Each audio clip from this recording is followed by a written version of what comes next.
My name is Roseana Sallenaria, and I'm the Extension Aquatic Ecology Specialist up in down West Cruces at NMSU.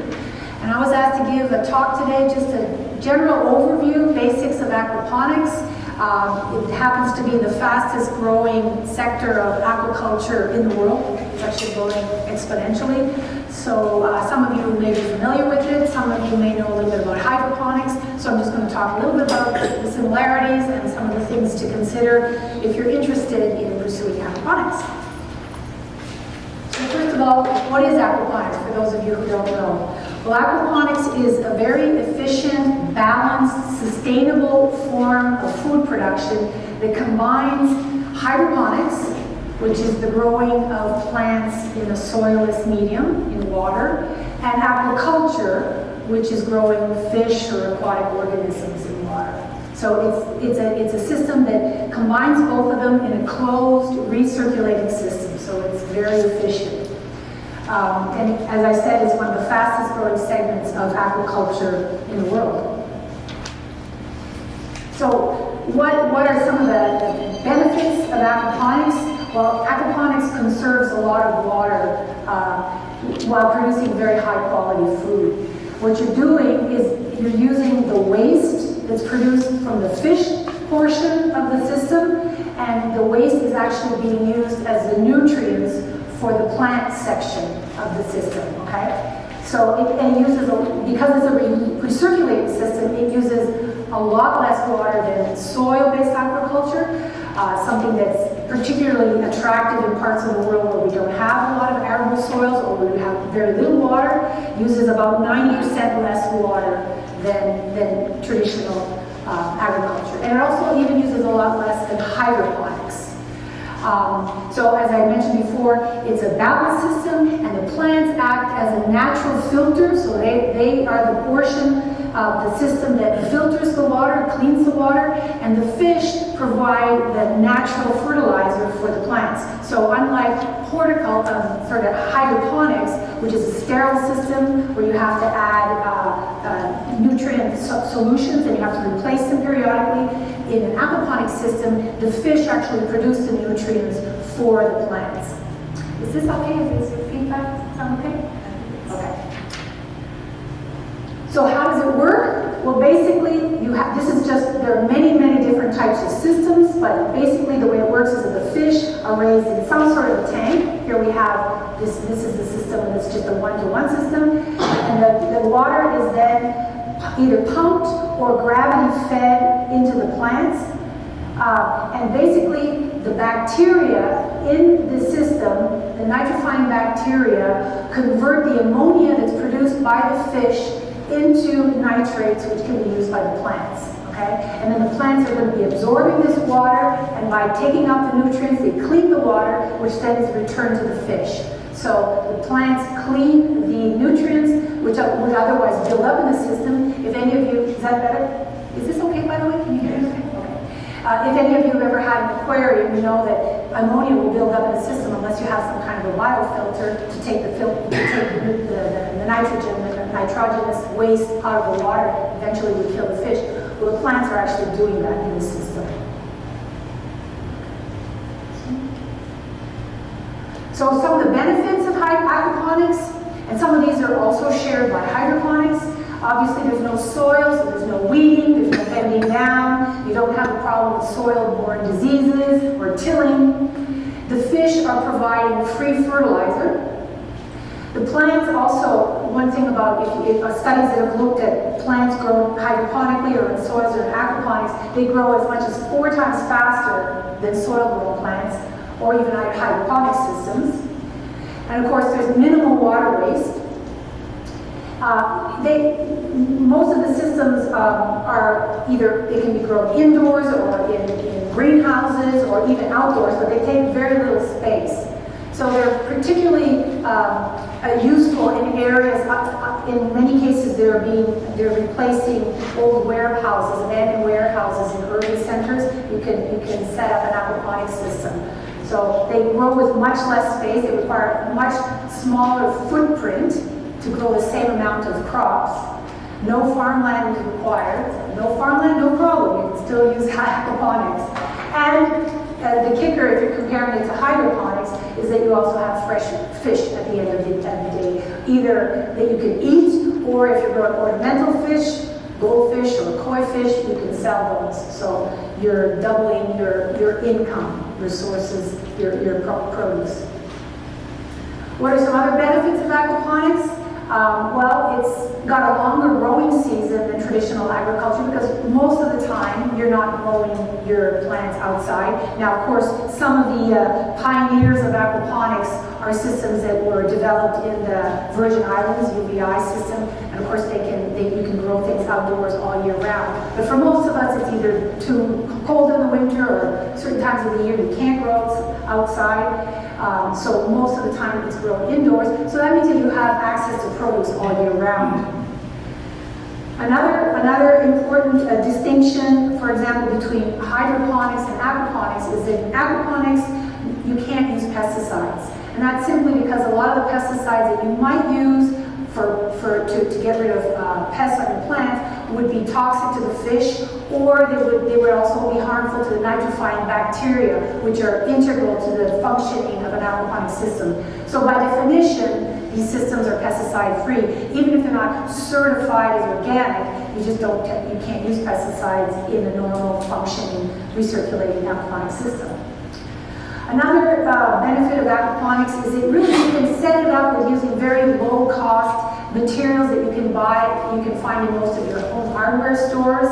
So it's made it very attractive for small farm adoption, and also in developing nations. There are a lot of aquaponic systems that are basically built from Tupperware tubs and cinder blocks and very low-tech materials. And finally, the multiple crops that you're producing both plants and fish, it sort of helps diversify your income, and it reduces the risk to some extent because you have two different streams of income because of the multiple markets for which you're producing. So what are the three basic components in aquaponics? You have your fish, you have your plants, and you have your microbial nitrifying bacteria, which are the critical engine that makes the system function, and I'll explain more of that in a minute. As far as designs go, some of this, a lot of the designs have been borrowed from hydroponics. So if you're familiar with hydroponics, a lot of this will be familiar to you. The basic designs are the media-based systems, which are also known as flood and drain or ebb and flow. You have your raft-based systems, which are also known as deep water culture systems. And you have your NFT, which are nutrient film techniques.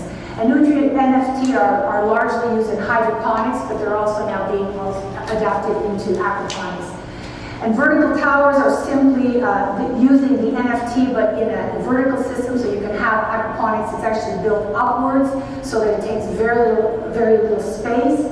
And then, of course, you can have hybrid systems that use some media-based and some rafts or some NFT as well. In fact, a lot of the commercial ones have some kind of a combination of the several. So I'll just go quickly through some of how they look. So these are the media-based systems, and these are really the great systems for beginners, for hobby growers, or if you're using it in for example, schools that are using this for STEM education often have a media-based system. Over here you can see the system here, and the media will be like these little either clay aggregate balls. You can also use gravel. There's a whole bunch of different materials which you can use for your media. So the advantages of these media-based systems is that, like I said, they're great for hobby growers. So they're easy to set up. It's easy to find the parts. It's easy to build them. You can grow a whole bunch of different plants in any one system. So in here, you can plant whichever combination of plants that you want. You don't have to have all one type.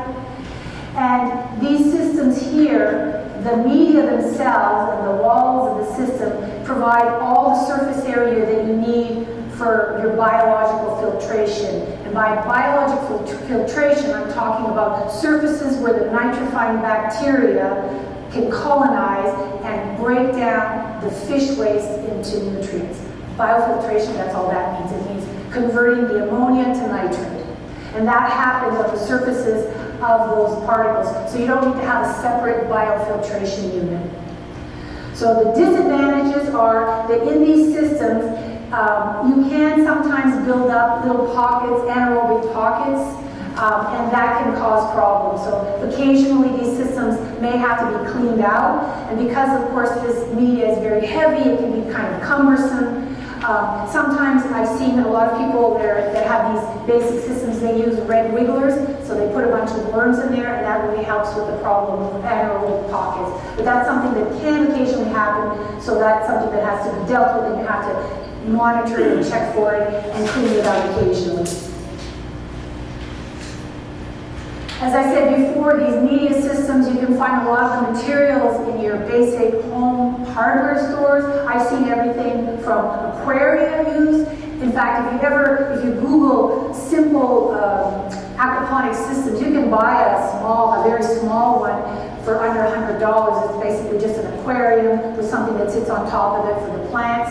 So I've seen aquaria used, I've seen stock tanks, poly barrels, Rubbermaid tubs, IBCs, which are intermediate bulk containers, and I'll show you pictures of those. And I've even seen bathtubs used.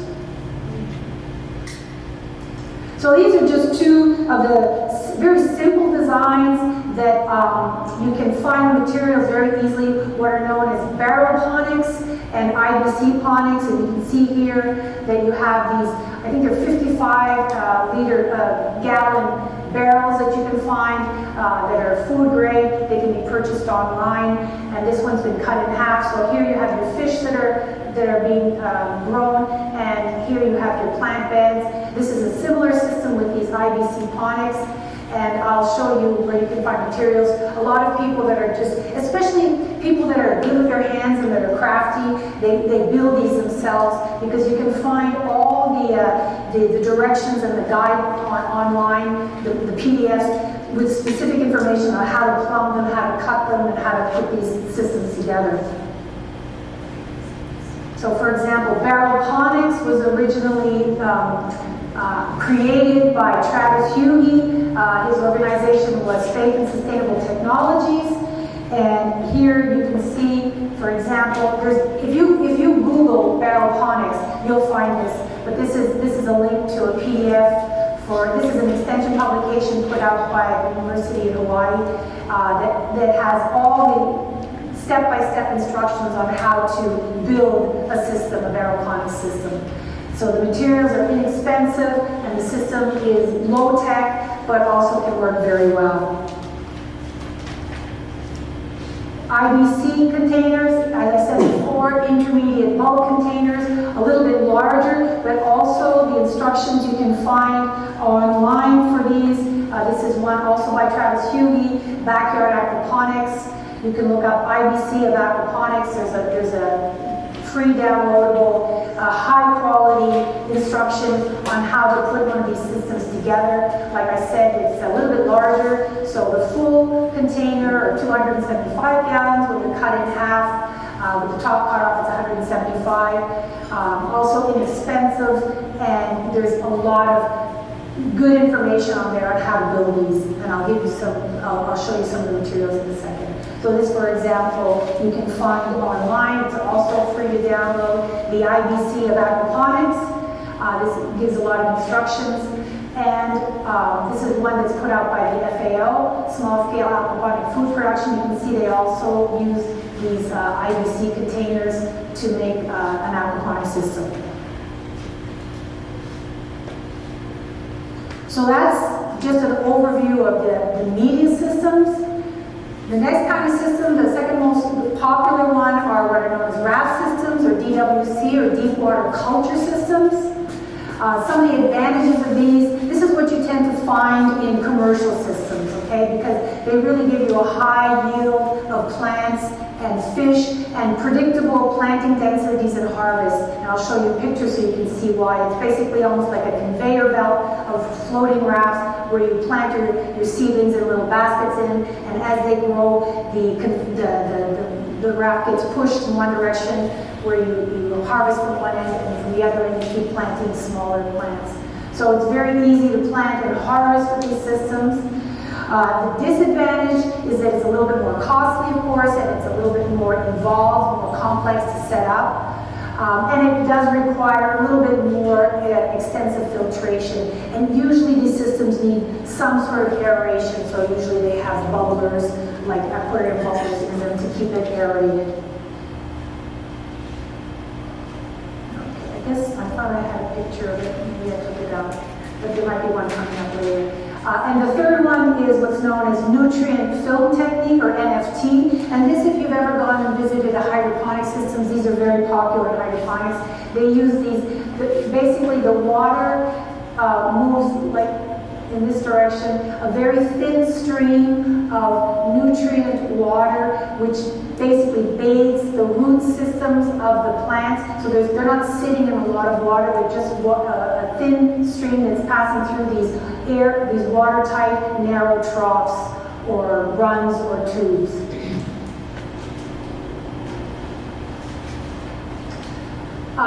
Vertical systems are basically, I apologize, I thought I had another picture there, and I think I might have taken up a mistake.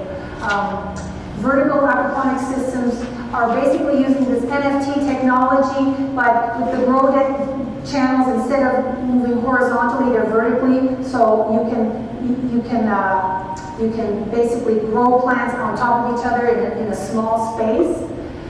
These systems, because there's not as much of a surface area like the media or the rafts that have a whole surface area where the bacteria can colonize, they tend to need a separate biofilter. So you're going to have a separate biofilter, which is going to be the place where the bacteria are going to be transforming or oxidizing or metabolizing the ammonia into nitrates, which the plants can then use as nutrients.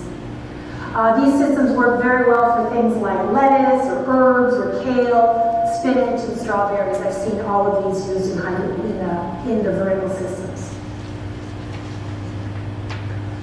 So which sort of plants can you grow in aquaponics? Well, you can basically grow almost anything. I've even seen a banana plant grown in aquaponics, and I've seen pineapples grown. It's not that you're going to make any money off this. You're going to have to spend a lot of time for one plant, but technically speaking, you can grow a lot of things. But the high-value crops that you tend to see a lot in aquaponic systems are things like lettuce and basil, because you know when you go to the grocery store, oftentimes basil just doesn't travel very well, so it's often kind of brown and limp. This is something that does extremely well in aquaponics, and you can sell it immediately to farmers markets or direct delivery systems and fetch quite a bit of money. So all of these, I've seen all of these, but I've seen a lot of systems that have the herbs, the lettuce, the leafy greens. I've also seen kale, and then of course basil is very popular. But any of these grow very well in aquaponic systems. What about fish? Well, there's certain requirements that for fish in an aquaponic system. You want to find a species that tends to do well. That's in confinement. So fish that are used to can be cultured easily in a recirculating aquaculture system or a RAS system. Fish that are used to being fed on commercial diets, so they will take a diet. Some fish, of course, are wild and they don't take to diets. So those are characteristics. Also, preferably a fish that doesn't need extremely perfect high quality water, because in these recirculating systems sometimes the oxygen levels can go down. So preferably they don't, but if it happens, you want to have a species that can withstand slight drops in water quality. So all of these species can be grown in aquaponic systems, and I've seen all of them. But by far, around the world, the species that's grown the most, the food fish that's grown the most in aquaponic systems is tilapia. It's considered the chicken of the sea, or it's also called the tofu of the sea. It's grown all over the world, and it does extremely well in aquaponic systems. It doesn't need very cold temperatures. It can withstand lower oxygen levels. It can withstand crowding. The fish do well in a sort of a crowded situation, so they do very well. But I've also seen examples of aquaponic systems where they grow koi, I mean, a single koi, certain koi can fetch up to $800 or $1,000. So some people just grow 2 or 3 koi, which is enough fish to generate the nutrients needed for the plants, and then they have these, very expensive fish that they can sell. So all of these are possible, but like I said, tilapia is the one that's most widely grown. And now, tilapia is now legal to grow in New Mexico. Up until about, when was it? I think it was 2012, 2015, something like that. Up until that point, it was illegal to grow tilapia in New Mexico because it's not a native fish. It's an exotic fish, and there was a concern that it would escape into the environment and take over. Well, as it turns out, that the winters in New Mexico are probably too cold anyway, but regardless of what people thought, it was a long process, and a bill was passed several years ago that now allows tilapia to be grown in closed systems. They have to be closed, you have to get a permit, you have to demonstrate that you're not going to be releasing them into the environment, but you can grow them, and there's one certified vendor in New Mexico that's Aquaculture out in Animas, and he's the one that you can buy your fingerlings from here in New Mexico. As I said before, some people use aquaponics to grow. They're interested in it for the plants, because that's where you make the money, is in the plants. It's generally not in the fish, unless you're growing something like koi, which of course you can fetch quite a bit of money. Some people also just, they're not interested in selling the fish for food, so they just use goldfish. And if you use goldfish, you don't need any permits. You can just buy some goldfish, throw them in there. They're going to generate the nutrients. You don't have to worry about finding a market for your fish. You just keep them in the system, and you use them instead of adding store-bought or artificial fertilizers. As I said before, aquaponics is also really moving into the urban area markets with limited arable soil in a lot of urban areas. It's really a fast-growing alternative to cultivating produce and protein in cities. And these are two examples. This is one in Michigan, Apple Growers, and this is one in Lexington, Kentucky, food chain that was started, and it's a non-profit. It used to be, I think it's an abandoned warehouse that used to be used as a brewery. And so now they give tours, and schools come through there, and students can learn how to run aquaponic systems, and the produce that's produced is donated to different restaurants. So there's all kinds of, it's really a growing industry in urban places. And I'll talk about one place that we have here in Albuquerque, which you can also visit, a nonprofit that has the same idea. So I'm just going to focus a little bit on water quality, because this is really the key to aquaponics. Okay, as I said before, aquaponics uses the byproducts of one part of the system, the fish, to grow the other part of the fish system, which is the plants. So as you can imagine, there's going to be optimal conditions for fish to live in, and for plants to grow in, and for the bacteria to thrive in. And so the idea is to find some kind of a trade-off between the best, the optima of all the 3 different components, and maintain those so that you have a good functioning system. As far as the source water goes, all of these are possibilities. Well water, municipal water. I've seen some systems that use municipal water, but of course our municipal water is chlorinated, which would kill fish.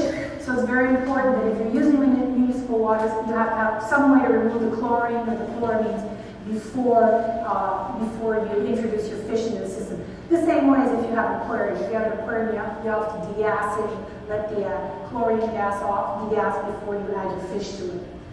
Rainwater can also be used. It's basically like almost like distilled water, but rainwater tends to be very low in electrolytes and salts, and sometimes you have to add those.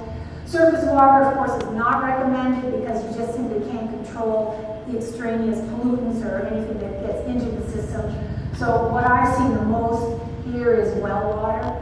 But either way, you want to make sure to do some kind of a water quality profile before you, if you're interested. I I have people that call me that are very interested in aquaponics, and they say, well, I have access to this, I have the rights to this well, and I want to set up a system, and I want to grow fish, and I want to have cows, and I want to have goats, and I want to have a bed and breakfast. And I say, well, have you checked your water first? You make sure that your water is, suitable before you go down that road.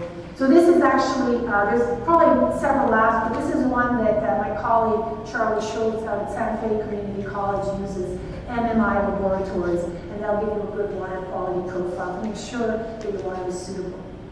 Some of them are pretty obvious. If any of you have fish, you'll know that these are important. Things like dissolved oxygen, the nitrogenous compounds, so ammonia, nitrite, and nitrate, pH and alkalinity, carbon dioxide. The carbon dioxide is probably not going to be an issue for, certainly not if you have a small system, if you're a hobby grower. Carbon dioxide is only an issue in recirculating aquaculture systems or RAS if you really have a very high intense cultivation rate, a lot of production, maximum, you're pushing it to the limits, then you have to worry about buildup of carbon dioxide. But for the purposes of beginners or small systems, that's not usually a problem. The next one is very important, is solids. Solids in your system. A lot of systems make or break based on the solids. If they're not removing solids properly, it can lead to all kinds of problems. So solids, settlable or suspended solid removal, that stuff that's produced from the fish end is very important. And then water temperature is also important. And I'll just talk a little bit about some of these.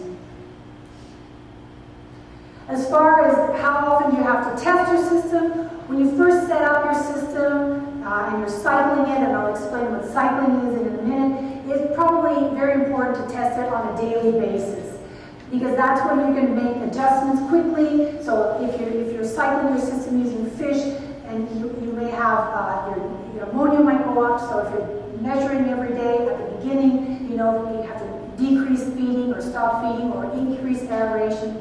So when you first set up your system, you should test it often. But after everything is balanced and the nutrient and everything is cycled, and I'll explain what cycling is, weekly is probably enough. Now, people tend to check the pH more often, but the rest of the stuff you don't have to worry about. What's really important is recording everything. Have a little logbook and record things on a daily basis, because it really can help you diagnose your problems. I've had people that have contacted me that have an aquaponics system, and something goes wrong, and they have fish that are dying, which happens, by the way. Everybody that I know that works in aquaponics says, if you haven't killed some fish, you're probably not an aquaponics producer.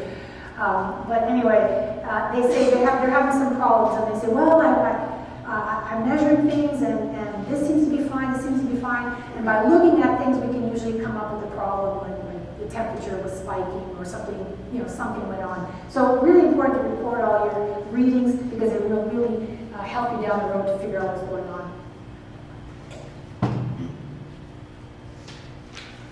Okay, dissolved oxygen. I'm just going to go through these real quickly. Well, dissolved oxygen is pretty obvious if you know that you have fish in your system. Oxygen is important for optimal fish production, but also for plant growth, and oxygen is also needed by these nitrifying bacteria, these beneficial bacteria. These nitrifying bacteria use oxygen to convert ammonia to nitrite and to nitrate, so oxygen is required for those. And generally what we recommend is keep your oxygen levels, your DO levels at about 5 milligrams per liter or ppms or higher. If you keep it at that level, you're not going to have any problems. And usually you use things like diffuse aeration, the same kind of thing that you would use in an aquarium, so air stones or a porous hole, something like that. You can measure DO with kits, but I find what works best are these little DO meters. And really DO meters range in price from a few $100 to $1,000, or less. But they're a lot faster and a lot more accurate. But you can also use the kits. There's different kits, and I'll show you some pictures in a minute. And as I said before, oxygen is like carbon dioxide and oxygen. It's only going to be a problem when you're looking at commercial systems where you're really pushing the system to the maximum, and you're really high stocking rates of fish, and you're really pushing it, the intensity, then you can have problems. But with hobby growers, if you have low fish stocking rates, you're probably not gonna have any problems with oxygen. Okay, ammonia. Ammonia is, as I said before, is the waste product that's produced by the fish. Most of the ammonia comes out through the gills, but some of it also comes out through the urine. And this is important, and this ties a little bit into the pH and the temperature. There's two forms of ammonia. I don't know if you guys remember this from your high school chemistry. There's the toxic form and the non-toxic form. The gaseous form, NH3, and the non-gaseous form, ionic form, NH4, which is non-toxic. And basically, in any body of water, there's a ratio of the two of them. And depending on what the temperature of the water and the pH is, it will shift one way or the other. Okay? So the total amount of ammonia will shift in one form or the other depending on those two variables. So the higher the pH, the more of it's going to shift to the toxic form, and the higher the temperature, the more is going to shift to the toxic form. Okay? So this is something that I'm just sort of touching on, but at pH 7 or below, most of it is going to be in the non-toxic form. So there are tables that you can use, and there's also apps. I actually have an app on my phone that you can get from, I think it's Texas A&M has an ammonia calculator. At any given time, if you measure the temperature of your water and the pH of your water, and then you measure I'm getting ahead of myself. I'll show you one thing and then it'll make sense. This is what I'm talking about. The sum of the ionic and the gaseous, in other words, the sum of the toxic and the non-toxic is known as total ammonia nitrogen, or TAN, okay, TAN. And what you want to do in your system is maintain the total ammonia at less than 1 milligram per liter. If you keep it below that, you're not going to have any problems. So the way it works, if you're interested and you have an aquaponic system, you want to know how much of the ammonia in my system right now is in the nasty form, is in the toxic form, which is highly toxic to the fish. All you have to do is measure your TAN, which you use with one of these kits, and it'll give you a number, your TAN. Then you measure the temperature of the water and the pH of the water, and there's a table and it will tell you exactly what proportion of that TAN is the toxic form and the non-toxic form. And that's something, like I said, you can also get from an app on your phone. And it'll tell you 85% of it is in the bad form, or 95% is in the good form, so then you just have an idea of what's going on in your system.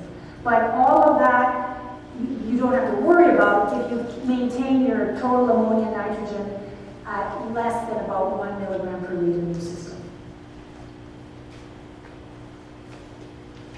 So how does ammonia get utilized in aquaponic systems? Well, I already touched on that a little bit. Basically, the system is what's known as nitrification or bacterial transformations. In other words, the nitrogen cycle, which you may remember from your high school biology or chemistry. So basically, fish excrete ammonia, and then this ammonia has to go through this nitrification process to be transformed first into nitrite, which is very toxic to fish, and then into nitrate, which is less toxic to fish and is the form that tends to be utilized by plants. Now, plants can also take up some ammonia directly, but most of what they're using in these systems is nitrate. So this is what it looks like.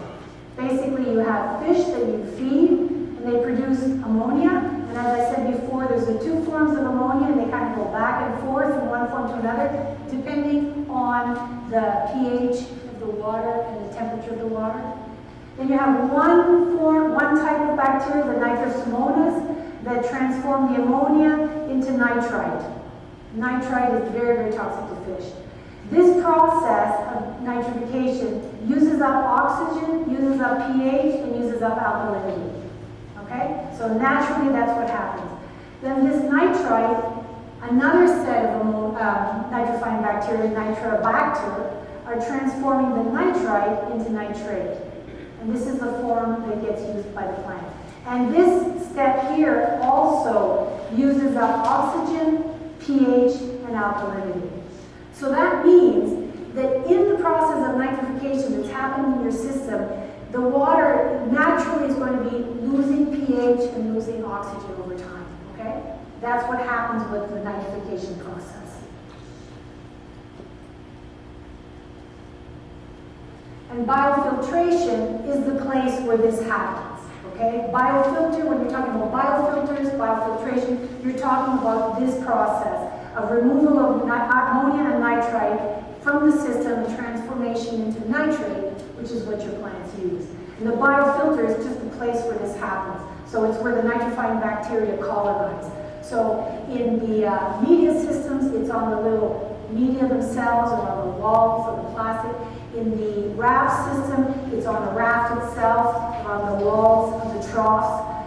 And like I said, in the NFT systems, you usually have a separate biofilter which you attach to the system, and it does that.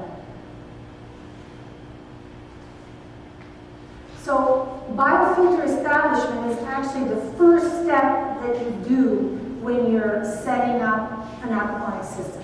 Okay? It's what's known as cycling. So you first buy a system, you build it, you put it together, and before you stick fish into it, excuse me, and before you can start growing plants in it, you have to cycle your system to make it balanced and to build up the bacteria in the system that you need to break down the fish waste. And that's known as cycling. And there's two ways you can cycle. You can do with fish or without fish. So it's called fishless cycling or cycling with fish. Okay? And until these biofilters are established, you can't grow plants in it. Because you can't grow plants until you have nutrients. And the only way you're going to have nutrients is if you have enough bacteria to break down fish waste. So you have to have a balanced system, but once it's balanced, you're off to the races. So if you're using fish to cycle your system, it takes a little bit longer, and you want to add just a very few fish at the beginning. So you set up your system, you have your water, and you add a few fish, okay? And you just want to add a few fish and feed them at slow rates, and you want to every single day measure the ammonia in the system. So what happens, this is what happens in your system. Basically, you started here, you've added your fish. You're measuring ammonia and nitrite every day. And what you're going to have first is you're going to have a peak of ammonia, right? Because the first thing that happens, the fish start producing ammonia waste. Then the bacteria start building up. The bacteria that break down ammonia start building up. So then they're transforming the ammonia to nitrate. So the next thing you're going to see is a peak of nitrite. And then, what happens then? Then you have the next set of bacteria that have to develop that break the nitrite into nitrate. So the first thing you're going to see is a peak in ammonia, then you're going to see a peak in nitrate, and then you're going to see a peak in nitrate. Once the levels of nitrate are up and the ammonia levels are down and the nitrite levels are down, your system is cycled. That means you have enough bacteria in your system now that they can break down the ammonia to nitrate, and then the other set of bacteria that break down the nitrite to nitrate.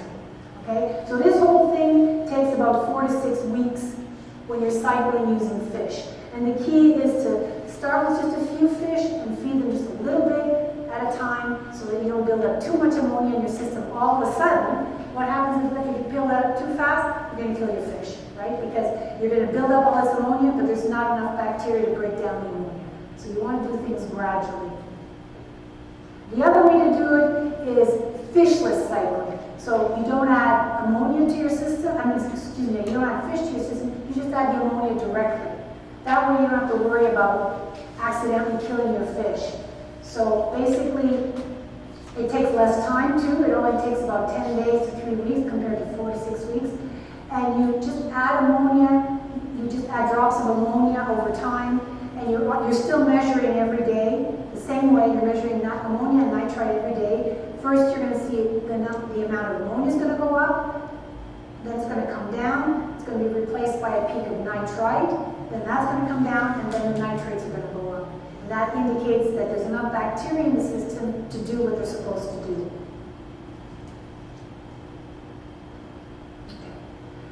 So when you're doing this, making adjustments, let's say your ammonia levels are too high. What are some of the causes? Well, obviously not enough biofiltration happening. In other words, you don't have enough bacteria yet to do what they're supposed to do. Another possible is you're feeding your fish too much. So the more you feed your fish, the more ammonia they produce, okay? So the other possibility could be, and they're all kind of related, the density of your fish is just too high. So for the amount of water that you have too much fish, it's producing too much ammonia for your system. And I have here just a rule of thumb, but you can ignore the first one because that's really just for commercial systems. For home systems, you want to have no more than a pound of fish for every 5 to 10 gallons of water. The other possibility, if you have too much ammonia, you don't have enough aeration in your system. Because as I said before, you need oxygen for the bacteria to do their job. If you don't have enough oxygen in your system, they're not going to be metabolizing or oxidizing the ammonia to nitrate. So those are some of the possible things that could be causing levels of ammonia that are too high. The corrective action in any case is stop feeding your fish. Fish are not going to die if you stop feeding them for a few days. They're just going to stop producing as much ammonia and then the system will get back in balance. What about if your ammonia levels are too low? Well, that means that you need to produce enough ammonia for the plants to grow.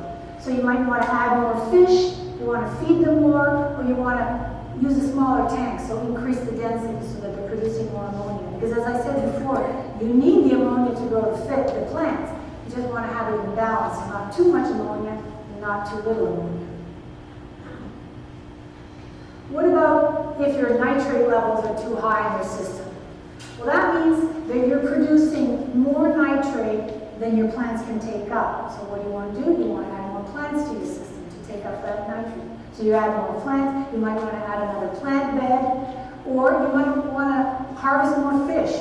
Maybe you're just producing too much ammonia for the number of plants that you're growing. Okay? These are all sort of, just to give you an idea, an overview of the kinds of things that can happen when you're first balancing your system and you're first doing it for the first time and you're saying, well, why do I have too much of this? Why do I have too much of that? They're all interrelated. It's either too much fish, which is producing too much ammonia, or not enough fish, and you're not getting enough plants growing. Does that make sense? Okay, pH. pH is also extremely important. pH is really known as the master variable because pH affects how other compounds or chemicals behave in the environment in a lot of different cases. pH can affect how toxic, for example, pH in water can affect how toxic metals are to fish. If you have a very acidic environment, aluminum is much more toxic to fish than if it's a basic environment. Also, as I mentioned before, pH affects what form of ammonia you have in your system, whether it's a toxic form or non-toxic form. So it's very important. The ranges for tilapia are anywhere from 5 to 10, so you can see they're a very hardy species that can live in a big range of pHs. What about plants? Well, plants prefer pH less than about 6.5. What about the biofilter, the nitrifying bacteria? What do they like? Well, they perform optimally at a pH a little bit over 7.5. And if you get down to anything less than 6, it basically stops working. Okay, so they also have a range. So what's the compromise?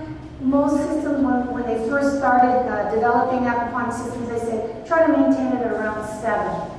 Now, Charlie and his group at Santa Fe Community College and a lot of other commercial growers actually find that you can go a little bit lower, 6.4. So what they think is you should favor the plants because that's really where the money is, and plants prefer a lower pH. And tilapia, for example, can still withstand that pH very well. So somewhere between 6.4 and 7 is a good compromise for all the three components of your system. The last part I have here is adding base. As I said before, the nitrification process that happens on the biofilter naturally reduces your pH. Okay? Over time, the pH does tend to go down, so you have to be checking it regularly and adding a little bit of base to it on a regular basis to bring it back up to that optimum level. And what they recommend is using either calcium hydroxide or potassium hydroxide. So one time you use one, the next time you use the other one. Alkalinity is basically the buffering capacity of the system. Here in New Mexico, we have pretty alkaline waters because of the natural geology and the limestone. So we don't tend to have that much of an issue. But this is something that's important in a lot of systems or parts of the country where they don't have alkaline waters. You want to make sure to maintain your alkalinity at about 100 milligrams per liter, because maintaining the alkalinity helps buffer against drops in pH.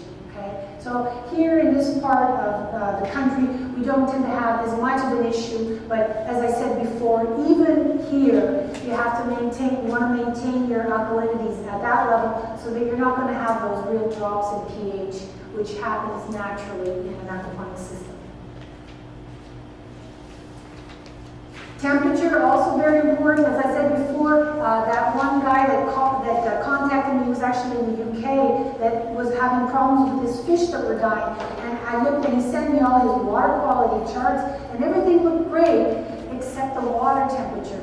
He was having one of the doors in his system was opening at certain times of the day and the temperature was dropping. And fish can withstand gradual drops in temperatures, but they can't withstand spikes. So that's water temperature is very important. And of course, fish species are temperature dependent. As we all know, things like trout are cold water fish. They need much colder water, much lower than tilapia. They also need much more oxygenated water. Tilapia prefer temperatures anywhere from 81 to 85 Fahrenheit, but that's for maximum growth. But they can definitely withstand cooler, slightly cooler temperatures.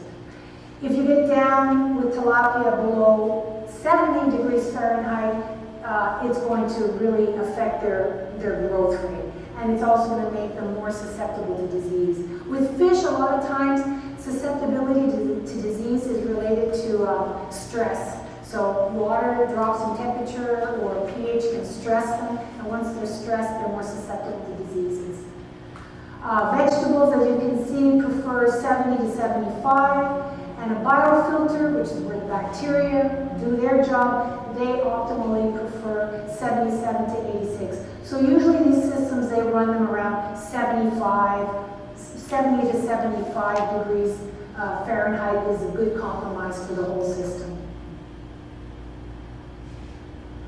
Solids, as I said, very, very important that you maintain, that you manage the solids that build up in your system. So when we're talking about settleable solids, we're talking about feces that are produced by the fish, or uneaten food, or biological growth that can be large enough to settle in the tank and accumulate on the bottom. And they will accumulate quickly. 1 pound of feed produces about a quarter of a pound, or from a quarter to a third of a pound of solids. Okay? So you have to keep in mind, everything that you're feeding your fish is going to be producing solid waste.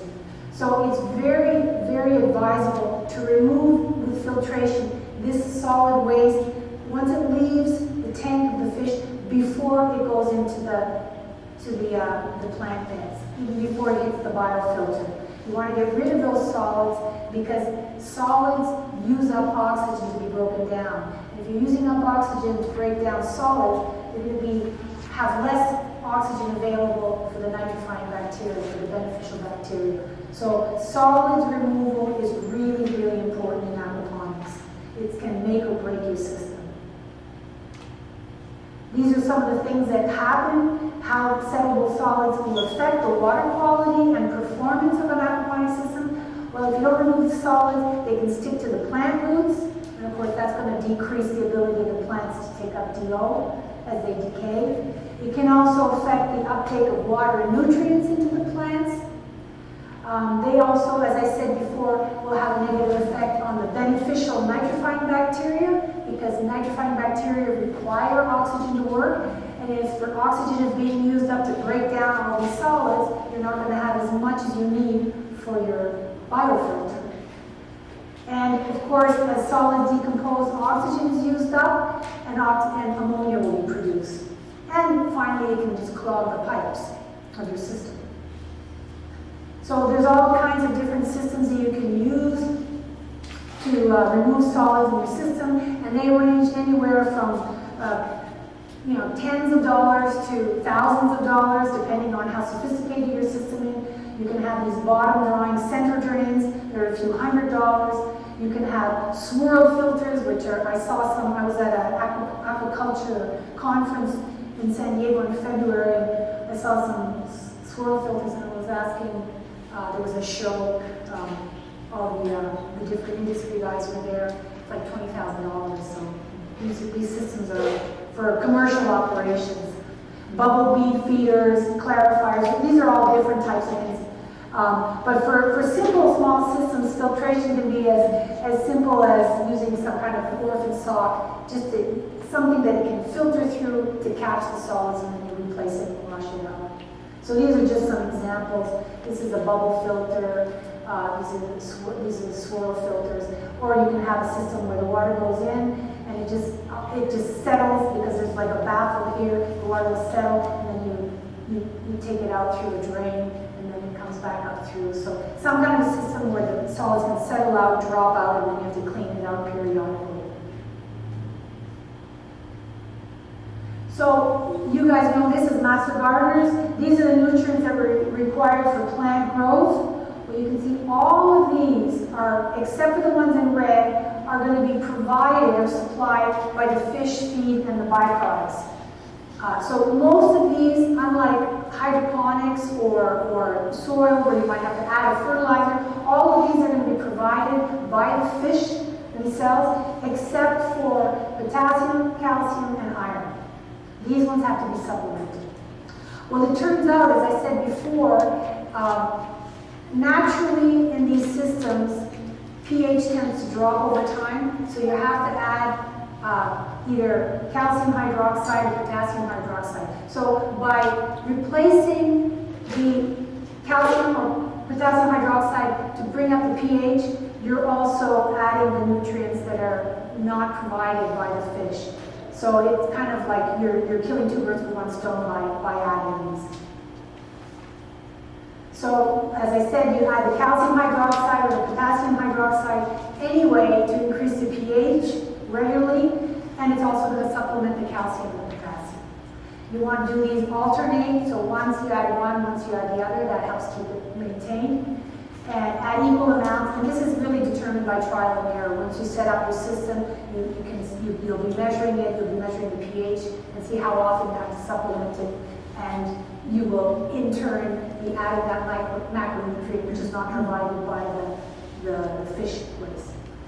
And as far as the iron, you add chelated iron. It's usually about 2 milligrams per liter every 3 weeks or so. But those are the only things you have to supplement. Everything from an expensive meter to these kind of kits. But this one right here, these API freshwater kits, this is what most people use. In fact, these are real hot ticket items. A couple of years ago, we had a workshop in Albuquerque, and as door prizes, we had these, and we also had fish feed. Boy, those went like hotcakes. They went really fast. They cost about $20, $25, something like that, but they have many, many tests within them. So, like, and it tests for nitrate, phosphates, pH, and I think there's, 100 or 200 tests for each of the bonds. So these are not expensive, and that's really what a lot of people use.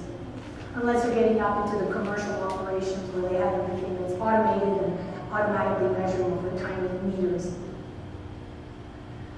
So if you're interested in this, just to keep in mind that it's real, the money is in the plants, generally speaking. If you're interested in doing this for money, the value of the fish produced has very little effect on the overall profitability, particularly when you're talking about tilapia.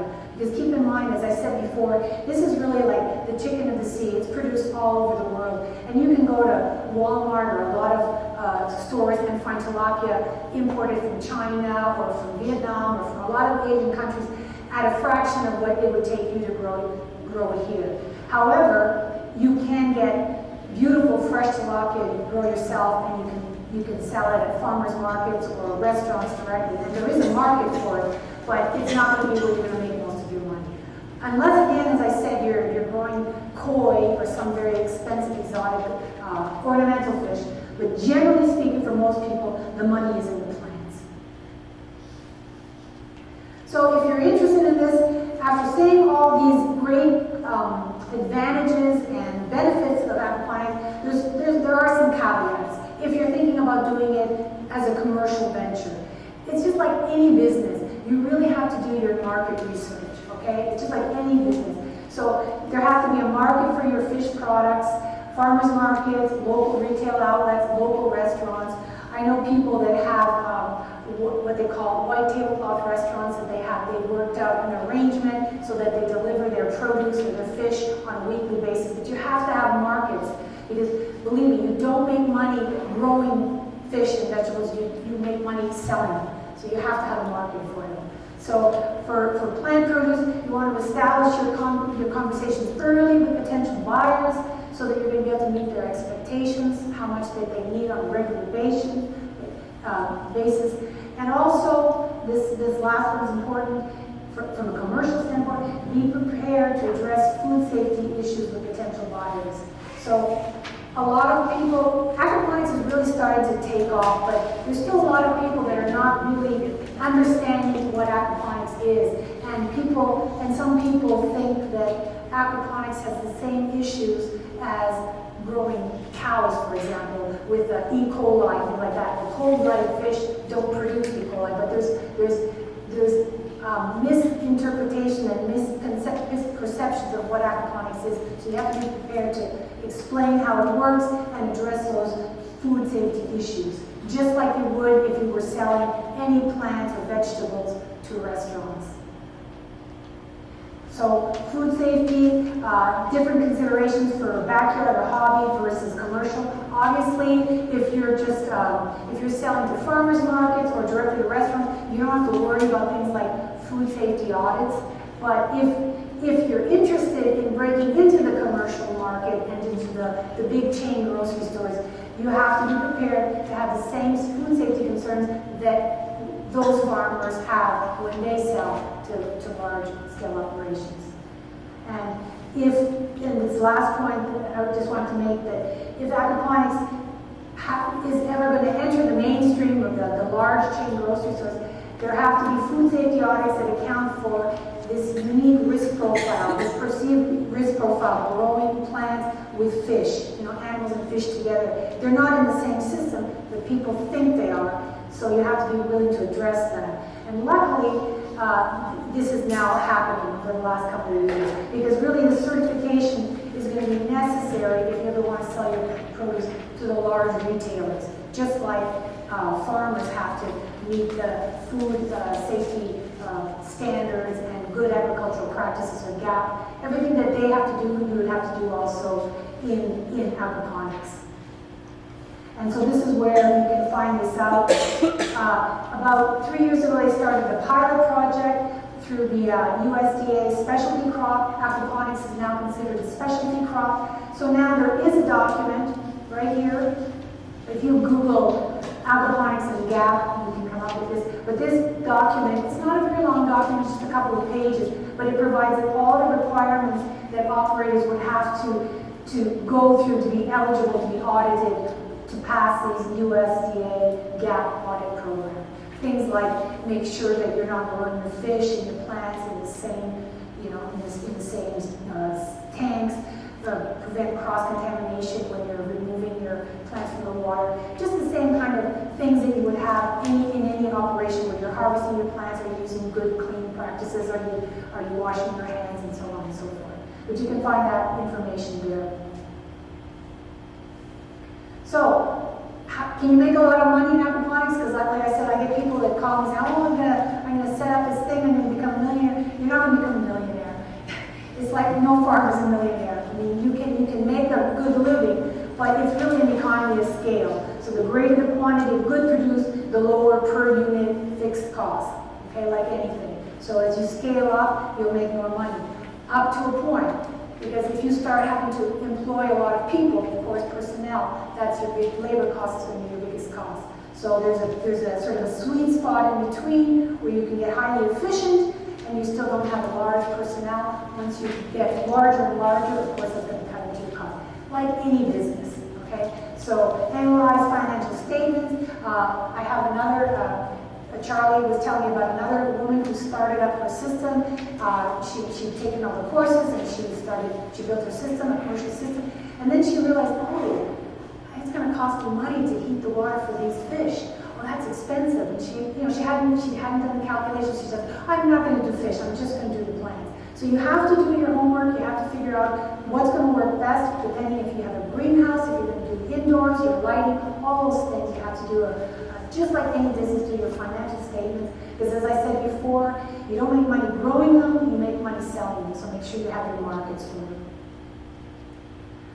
So if you're interested, there's a lot of places we can learn about aquaponics because like I said, it's just exploding right now in popularity.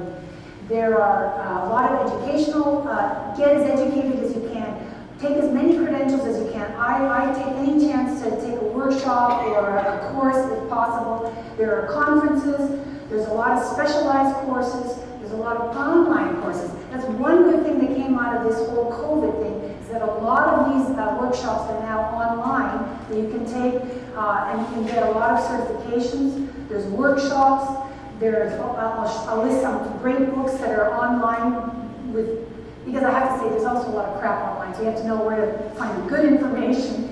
There are internships that are offered, associations. I highly recommend that you join the Aquaponics Association, which is a national and international association where you can talk to a lot of people and ask a lot of questions in their online organization.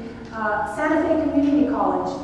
We actually are incredibly lucky that we have, without question, one of probably the top 3 experts in the world in aquaponics teaching at Santa Fe Community College, Charlie Schultz. He actually learned from the godfather of aquaponics, who was James Ricosi, who developed the UVI system in the Virgin Islands, who really developed the system, developed aquaponics. And he is teaching courses. They also have online courses. I did workshops with him. I've worked with him quite a bit. We've published a couple of extension publications together. So if any of you are interested, they offer certificates in controlled environment agriculture, learn about greenhouses, learn about energy efficiency, hydroponics, aquaponics, and so on. So that's a great place, and we're very, very lucky. We're really lucky to have him here in New Mexico. He's worked all over the world, and now he's here, so we're very lucky. Kentucky State has the #1 online aquaculture program in the world. Some of it developed by Charlie Schultz when he was there as a grad student. He came from the Virgin Islands after 15 years, and he went there and he helped develop some of this. These courses can all be done. I think they're self-paced because a lot of times people either know about fish or they know about plants, but they don't know about both. And oftentimes people are quite familiar with plants, but they're not very comfortable with fish. So this is an opportunity to take some online courses about aquaculture, which can really help you developing an aquaponics system. So if you're interested in that, Kentucky State University online aquaculture, that's a great opportunity. These are some of the publications that are available. These are ones that I've written. You can go to the ACES website, nmsu.edu, look under water. Most of these are under the water section. This gives more details on what I talked about today. And this is one on decoupled aquaponics. We have another one coming out very soon on hydroponics. Also will be listed on the NMSU websites in the pubs in the water section. These are very high quality ones that are available that you can download. This was recently put out by Kentucky State University. This is a manual for producers. This is a PDF. This is also one that Charlie worked with Janelle Alton, who was one of the authors of this. So this has a ton of very detailed information. This is one that's several hundred pages long, and it's a very big, expensive book, but you can download it for free online. This is more science-oriented, but it also has a ton of information on aquaponics and guidelines. This is from the EU. So this is also one that you can find, aquaponics guidelines. And this is just a book you can find in You can buy it through Amazon. They have it in the hydroponics bookstores. Aquaponic Gardening by Sylvia Bernstein. Also, very good introduction to aquaponics and gives you a very down-to-earth, very easy to read, and gives you a description of the different kinds of systems. So this is a very good book to have as well. These are some of the really good, reputable aquaponics suppliers. These guys not only build systems, they have, for example, Colorado Aquaponics now owns the aquaponics source. This aquaponics source used to be run by the book that I mentioned on the day before, Sylvia Bernstein. She sold it to Colorado Aquaponics. They offer workshops and courses and also systems, like complete systems. If you're not like me, I'm not very crafty, I'm not very good at building things, you can purchase systems. And they range in price from a few hundred to a few thousand, depending if you're, a commercial operator or if you're a school teacher. They have all kinds of systems. And they provide usually 6 months or more of free consulting and assistance with these systems, tech support. Backyard Aquaponics is another great source. The Portable Farm and Good Grow. This is a new one out of Oklahoma. I met these guys when I was in San Diego in February, and they have a beautiful system, a very sort of compact system that's on wheels. It's a great system. I think it's $1,000 for schools, where the fish are on the bottom and then the plants are on top, and you can wheel it around. It's a really nice system. And they also provide tech support. So these are great, these are good ones that you can go to. You can look up the site and find out what they have available and when they have workshops available. I highly recommend you take some with them. Also, like I said, joining the Aquaponics Association, it's only, I think, $60 a year, and you have access to the world of aquaponics growers. And they have forums, you can talk online to them. And the good thing, as I said before, because of COVID, their annual conference now have been online for the last 2 years. And this year it's going to be back in Oklahoma, but I was told it's going to be hybrid. So you can just still attend it online or you can go in person. So it's a great way to meet people, ask lots of questions. It's a really, really interesting, dynamic, and wonderful bunch of people. And because it's now online, we have people from all over the world. So this last September, there were people from Australia, from New Zealand, from everywhere. It was really great.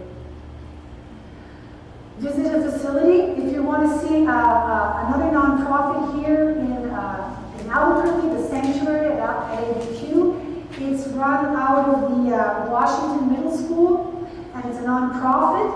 They give tours, they give presentations, they give little workshops, and they even have these very simple student-built systems, I think for $50, $60 that you can purchase, like a small system. I think it's like a Rubbermaid tub on the bottom for the fish and then an aquarium, and they built it, and you can purchase an already made system.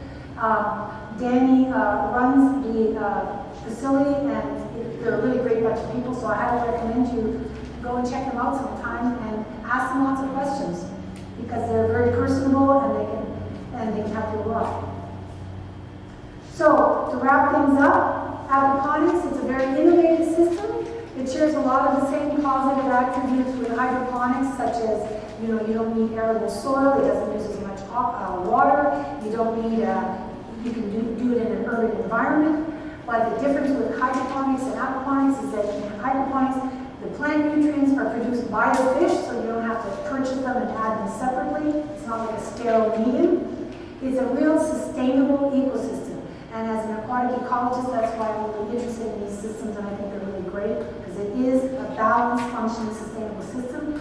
The key to success in these systems is maintaining their water quality, finding that sweet spot between the optimum for the fish, the plants, and the bacteria. And like any other venture, if you're interested in this from a commercial standpoint, you have to do your due diligence, you have to do some business planning, some market research, as well as get as much education as you can on learning how these systems work before you invest in any sort of a business to make sure that you're successful. And with that, I think that's it.